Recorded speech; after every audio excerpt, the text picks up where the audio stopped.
What's going on, guys? Welcome back to another video. I've got some pretty interesting news about NIO. There have been some massive institutional purchases over the last quarter of NIO shares, and even one of South Korea's largest investment funds has raised their NIO position by 83%. We're also going to be going over some of NIO's financials and some projections that I have made for what we can expect out of NIO coming into their earnings date on March 1st. We're also going to go into the very specific options play that I have on NIO and what my plans are for that play going forward. So if you guys enjoy the information that I provide for you in this video, make sure you go down and hit that like button and hit the subscribe button and turn on that notification bell if you want to be notified every time I post a new video.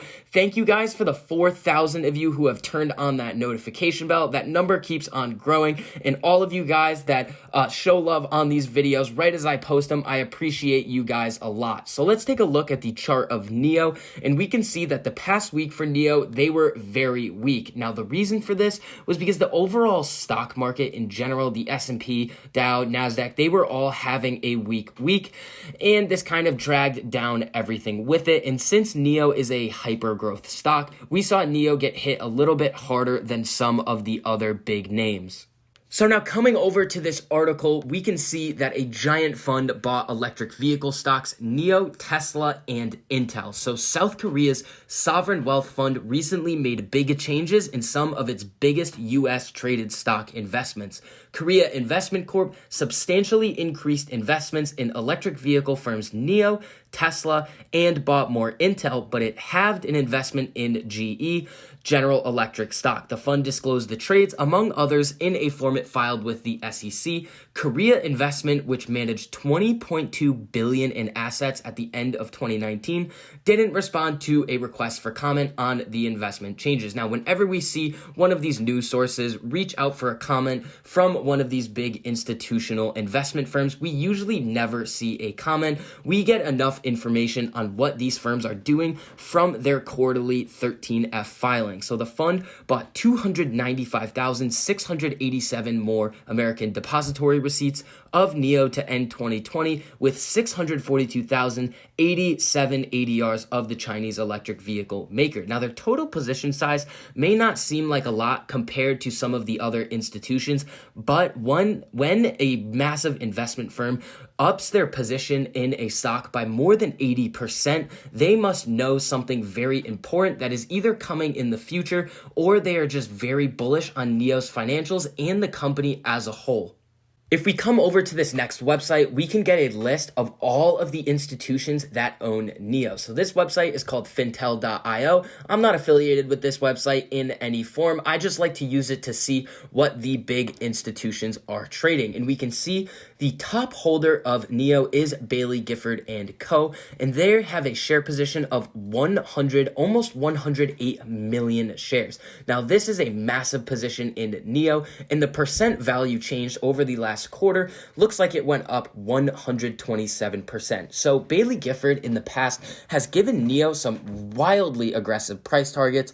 Like when NIO was trading in the $40 range, they were giving NIO price targets of $80 or even $100 a share. Now, it makes a lot of sense that they would do this since they have the highest position size out of any institution. We can also see BlackRock has a very substantial position as well of about 61 million shares, and they increased their position by about 15%, and Vanguard increased their position by almost 17%. So we have some very big names with huge positions in NIO. Now, if we switch this around a little bit, we can take a look at the filing date. So this is going to be the most recent filing. So we can see that anything highlighted in green is a newly initiated NIO position. So we can see that almost everything is highlighted in green, and there is not a lot of things highlighted in red, which would suggest that funds are closing their position. We also see Citadel with a put on NIO, and this is a very large put position size. That sounds like something Citadel would do, but they also have a call on NIO. So they are doing what's called a strangle, but they are more weighted to the downside. So NIO would have to go up more to the upside on the call side in order to make Citadel more money. And if it goes down lower, it doesn't have to go down as far for Citadel to make a profit on these puts. We also see Morgan Stanley with a position, Deutsche Bank. There are just a lot of different institutions and some really big names with huge NIO positions. We also see Jefferies initiated a new position, and we have seen them give NIO some pretty aggressive price targets as well. So let's get into NIO's next massive catalyst. So that is going to be their earnings coming up on March 1st, and that's going to be their fourth quarter 2020 earnings as well as their full year 2020. Now coming over to this chart, we can take a look at NIO's previous year's statements, and this is going to be for 2019, and there's also a comparison to their 2018 numbers as well. So we can see that NIO delivered 20,565 vehicles in 2019. So we're going to see what they actually delivered in 2020 a little bit later in this video, but just keep this number in mind. We're going to do some very short calculations to figure out what we can expect roughly for NIO to report for their revenue numbers. So if you take this 20,565 number, that is the total number of cars delivered. Coming down a little bit further, we can see that the total revenues for NIO for the year 2019 was about 1.24 billion. When you divide that by the deliveries, you get an average revenue per vehicle of about $54,655.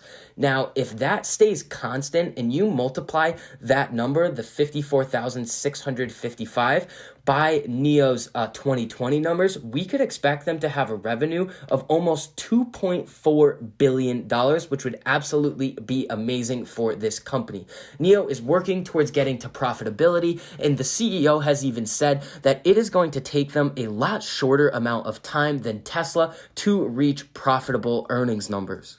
Now let's talk about my specific earnings play for NIO and what my plans are for this specific play. So if we come over to NIO's option chain, we can see that we are looking at the March 19th, 2021 expiration date. So what I have right now is I have a couple of these $80 strikes. So these are currently trading at $115. If you watched a couple of my NIO videos from about 2 weeks ago, these contracts were trading for about $250 a piece. So what my plan was is I was hoping that NIO would kind of either stay flat or go down a little bit, and I would be able to get these contracts around $1.50. Once I saw these contracts hit $1.60, I thought that we were going to see the bottom for NIO. So basically what I did is I bought my calls on NIO after this first significant drop. So I bought my calls when NIO was trading at around 56, but I was about a day early, and NIO continued to fall throughout the rest of the week. So what my plan is for these plays now is to hold,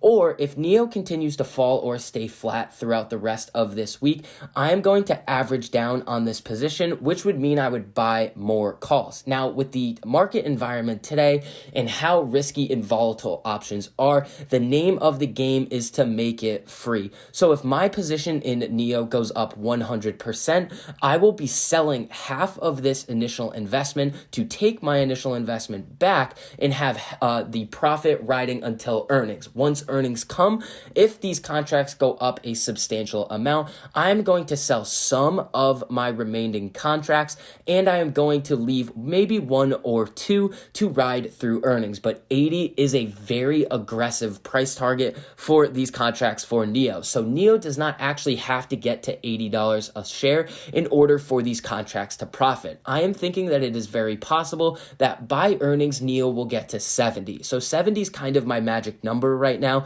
And since my contracts are for about 2.5 to 3 weeks after NIO's earnings date, I'm still going to have a lot of time value left on these contracts. So when the implied volatility runs up into earnings, these contracts could inflate a lot in value due to the high expected move expected by the market makers and analysts when earnings are happening. Additionally, when you are trading options, it is my opinion that you should never put in an amount into an options trade that you are never fine with losing completely. Now, that really has to do with deep out of the money options and out of the money options. If you are buying deep in the money leaps, these strategies are a little bit different. We've gone over those in some of my previous videos, especially on stocks like Bio-Nano Genomics, where we were able to get some really good break-even prices on some very low strike prices. So coming back over to the chart of NIO, if we look at this 3-month chart, we can see that NIO had a very significant run up from the low $40 range into the mid $60 range when NIO Day was on the horizon. Now, we did make a higher low, and we have just been kind of hanging out in this $50 range with a couple of spikes after NIO Day happened. I'm expecting something similar to happen to NIO on their run up to their earnings. So everybody's going to start thinking about how great NIO's delivery numbers have been, and honestly, how great NIO Day was. They announced their autonomous driving technology, their partnership with NVIDIA, and they announced their brand new sedan, as well as a 150 kilowatt hour battery pack with a range of 1,000 kilometers or about 650 miles. So that is going to be it for this update on NIO. If you guys enjoyed the information that I provided for you in this video, make sure you go down and hit that like button and hit the subscribe button and turn on that notification bell so you're never late on any one of these new videos that I post, and you can see all the stocks that I am looking at trading, the options that I am going to trade, and the strategies that I am using to trade them. So I hope you guys are having a very profitable day, and I'll see you guys in the next video.